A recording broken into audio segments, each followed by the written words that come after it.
গতকালকে যখন আমাদের এই ফ্যাসিস্ট রিজিমের যে সরকার পদত্যাগ করে চলে গিয়েছেন, পতন হয়েছে যখন তার এই গণঅভ্যুত্থানের মাধ্যমে, তারপরে আমাদের প্রধান যে কাজটি ছিল সেই কাজটি ছিল আসলে আমাদের একটি অন্তর্বর্তীকালীন সরকার গঠন করা, যেই সরকার সাময়িক সময়ের জন্য এই দেশ পরিচালনা করবে আসলে, এবং একটি সুষ্ঠু নির্বাচনের ব্যবস্থা করবে, যে নির্বাচনের মাধ্যমে জনগণের সরকার এই দেশটি চালাবে। সেই জায়গা থেকে এই অন্তর্বর্তীকালীন সরকার দেওয়ার আমাদের প্রধান যে একটি শর্ত ছিল, সেই শর্তটি ছিল এই যে সংসদ, এই সংসদটিকে বিলোপ করা, ভেঙে দেয়া। সেই জায়গা থেকে যখন কিছুক্ষণ পূর্বেই এই সংসদটিকে ভেঙে দেওয়া হয়েছে রাষ্ট্রপতির আদেশক্রমে এবং তিন বাহিনীর প্রধানদের পরামর্শক্রমে, সেই জায়গা থেকে আমরা বিশ্বাস করি আমাদের যে পরবর্তী ধাপগুলো এগুলো সহজ হলো।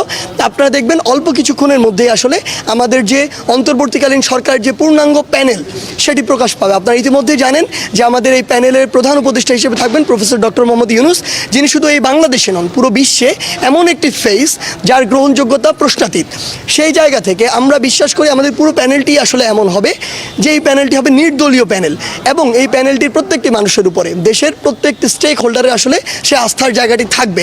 কারণ তরুণ প্রজন্ম আসলে কোনো দল নিয়ে চিন্তা করছে না, তরুণ প্রজন্ম চিন্তা করছে যে আগামীর বাংলাদেশকে কিভাবে এই দলাদলির বাইরে গিয়ে একটি ভালোর দিকে নিয়ে যাওয়া যায়।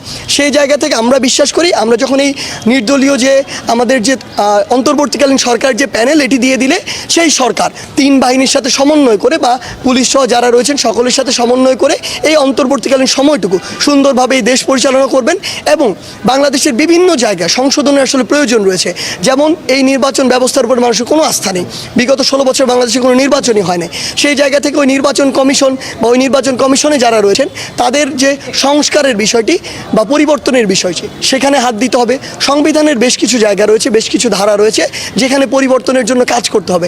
এমন বাংলাদেশের বিচার ব্যবস্থা থেকে শুরু করে বিচার ব্যবস্থা বা আপিল বিভাগে ওই সকল বিচারকদেরকেই বসানো হয়েছিল যারা আসলে ওই দলের তোষামোদি করত। সেই জায়গাগুলোতে আমাদের হাত দিতে হবে। আমরা চাই বিবেকবোধ সম্পন্ন মানুষ যারা আইনের মধ্যে থেকে আইনের মতো করে চলে বাংলাদেশকে একটি সঠিক দিকে নিয়ে যাবে।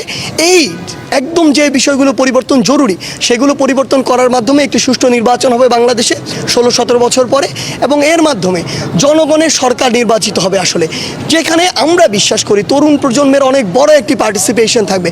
মানুষ আসলে বিরক্ত, মানুষ এই দল এই সব দলের কথা শুনতে শুনতে বিরক্ত, কারণ কেউই আসলে তাদের ওই প্রতিশ্রুতির কোনো প্রমাণ দিতে পারেনি কখনোই। আমরা বিশ্বাস করি যে মানুষ তরুণ প্রজন্মের উপরে এই আন্দোলনে, এই গণঅভ্যুত্থানে, এই স্বৈরাচার পতনে আস্থা রেখেছে। আমরা বিশ্বাস করি তরুণ প্রজন্মের উপরে আগামীর যে সংসদ, জনগণের যেখানে প্রতিনিধি নির্বাচিত হবে সেখানেও সে আস্থাটি রাখবে, এবং এর মাধ্যমেই আমরা যে বাংলাদেশের স্বপ্ন দেখি, তাহলে তুলনামূলক অযোগ্য যারা ছিল তারা ওই জায়গাটিতে বসবে। আলটিমেটলি ওই সংসদ থেকে তো আমার আপনার ভাগ্য, পলিসি সব কিছু নির্ধারিত হয়। সো আপনি যদি ওই জায়গায় সবচেয়ে যোগ্য মানুষগুলোকে না বসাতে পারেন তাহলে সবচেয়ে বড় সমস্যাটি যেতে হবে এদিকে আপনি যতই যোগ্য মানুষগুলো বসান, ডিসিশন যেহেতু ওই জায়গা থেকে আসে, এই মানুষগুলো ওই ডিসিশন মেনে নিতে বাধ্য আসলে। সেই জায়গা থেকে আমরা বিশ্বাস করি বাংলাদেশের তরুণ প্রজন্ম আসলে রাজনীতির দিকে তার আগ্রহটি দেখাবে, এবং তারা অবশ্যই এই যে নির্বাচন, যাদের নির্বাচনের ওই মিনিমাম শর্তগুলো পূরণ করার সক্ষমতা রয়েছে, তারা অবশ্যই এগিয়ে আসবে, তারা নির্বাচন করবে। ফলাফল নির্ধারণ করবে বাংলাদেশের মানুষ, এবং আমরা বিশ্বাস করি অন্তত আজকে 2024 সালে আজকের এই দিনে দাঁড়িয়ে যে বাংলাদেশের মানুষ এখন তরুণ প্রজন্মের উপরে আস্থা করা শুরু করেছে, এবং নির্বাচনে আমরা সেটি দেখতে পাবো। দেখুন, আইন শৃঙ্খলা বাহিনীর সাথে জনগণের যে একটি আসলে দূরত্ব সেটি সৃষ্টি হয়েছে, সেটি নিয়ে আমাদের আসলে কোনো দ্বিমত নেই। কিন্তু আপনার একটা জিনিস বুঝতে হবে, আমরা বিশ্বাস করি জনগণের এই জিনিসটি বুঝবে। আইন শৃঙ্খলা রক্ষাকারী বাহিনী যে কাজগুলো করেছে তারা স্বেচ্ছায় করেনি, কিন্তু তাদেরকে করতে বাধ্য করা হয়েছে। তো সেই জায়গায় দূরত্বটি তাদের সাথে নয় আসলে। আমরা বিশ্বাস করি যে ফ্যাসিস্ট সরকার বাধ্য করে এগুলো করিয়েছে, তাদের তো পতন হয়েছে। তাহলে এই আইন শৃঙ্খলা রক্ষাকারী বাহিনী এই অন্তর্বর্তীকালীন সরকারের নির্দেশে যদি আস্থা ফিরিয়ে আনার যে কাজগুলো সেগুলো সুষ্ঠুভাবে করে, অবশ্যই জনগণের সে আস্থাটি ফিরে আসবে, এবং সেটি হয়তো আজকে যখন এই সরকারটি গঠন হবে তারপর থেকেই শুরু হবে। এবং আমরা বিশ্বাস করি আইন শৃঙ্খলা রক্ষাকারী বাহিনীর সাথে যে সুসম্পর্কটি হওয়া প্রয়োজন সেটি আবার গড়ে উঠবে। কারণ আলটিমেটলি আপনি যদি দেশ চালাতে চান, শৃঙ্খলা সবচেয়ে গুরুত্বপূর্ণ। কিন্তু কেউ একজন প্রেসক্রাইব করলো আমরা সেটি প্রকাশ করবো, সেটি কোনো দিন হবে না। বাংলাদেশের মানুষও সেটি কোনো দিন চায় না, মেনেও নিবে না। বাংলাদেশের জনগণ যা চায় তরুণ প্রজন্ম সেদিকেই যাবে, এবং তাদের চিন্তাকে মাথায় মাথায় রেখে আসলে আমরা এতদিন আমাদের কাজগুলো করেছি বলেই আমাদের একটি প্রাথমিক বিজয় হয়েছে। সেই জায়গা থেকে পরবর্তী বিষয়গুলো আমরা তাদের ওই চিন্তা বা পরামর্শকে প্রায়োরিটি দিয়ে জনগণকে সামনে রেখে এরপর একটি নির্বাচিত সরকার হবে। ওই নির্বাচিত সরকারের প্রতি আমাদের তরুণ প্রজন্মের কিছু পরামর্শ আছে। আমরা এখন এটা বলে দিতে পারি না আমরা এটা করব, এটা নির্ভর করবে জনগণ কাদেরকেও নির্বাচিত সরকারে রাখছে। আমাদের জায়গা থেকে স্পষ্ট একটি বার্তা থাকবে ওই নির্বাচিত সরকারের প্রতি যে আপনারা অবশ্যই, আপনাদের কাছে রিপোর্ট রয়েছে আসলে, ইভেন আপনারা ওই অফিসে যদি গিয়ে একদিন খোঁজ নেওয়ার চেষ্টা করেন, সেটা যে কোনো আইনশৃঙ্খলা রক্ষাকারী বাহিনী হোক, গোয়েন্দা বাহিনী হোক, যে কোনোভাবে তাদের ওই ট্র্যাক রেকর্ড কিন্তু রয়েছে যে কারা এই কাজগুলো করেছে। একজন মানুষ তার সারা জীবনে এরকম দুর্নীতির সাথে জড়িত আর তার এটি কেউ জানে না, প্রমাণ নেই, এটি হতে পারে না, কখনোই সম্ভব নয়। মিথ্যা জিনিসের কোনো না কোনো প্রমাণ থেকে যায়। সেই জায়গা থেকে আমরা বিশ্বাস করি অবশ্যই তাদের ওই যে অপকর্মগুলো সেগুলোর বিরুদ্ধে ব্যবস্থা নেওয়া উচিত, এবং আমরা বিশ্বাস করি বর্তমানে যারা এই জায়গাগুলোতে রয়েছে তাদেরকে সর্বোচ্চ সততার সাথে, স্বচ্ছতার সাথে তাদের দায়িত্বগুলো পালন করা উচিত।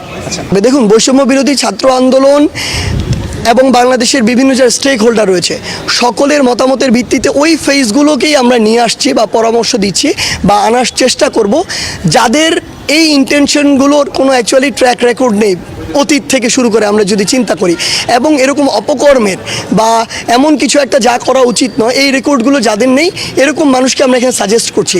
তারপরও যদি কারো এরকম ইন্টেনশন থাকে, সেই জায়গা থেকে আমরা বিশ্বাস করি জনগণ আমাদের সাথে আছে। জনগণ যদি মনে করে যে তারা তাদের দায়িত্ব অবহেলা করছে, তারা অন্য কিছুকে প্রশ্রয় দিচ্ছে, আবার জনগণ রাস্তায় নামবে। একটি কথা আপনাকে সর্বশেষ বলে দেই, জনগণ যেহেতু রাস্তায় নামতে শিখেছে, জনগণ রাস্তায় নামবে। ওই যে স্বৈরাচারের যে ভয়টি ছিল, ফ্যাসিজমের যে ভয়টি ছিল, সেটি কেটে গিয়েছে। আপনি আজকে জনগণের ইচ্ছার বিরুদ্ধে কিছু একটি করেন, আমি বলে দিচ্ছি কালকে আবার লক্ষ লক্ষ মানুষ রাস্তায় নামবে।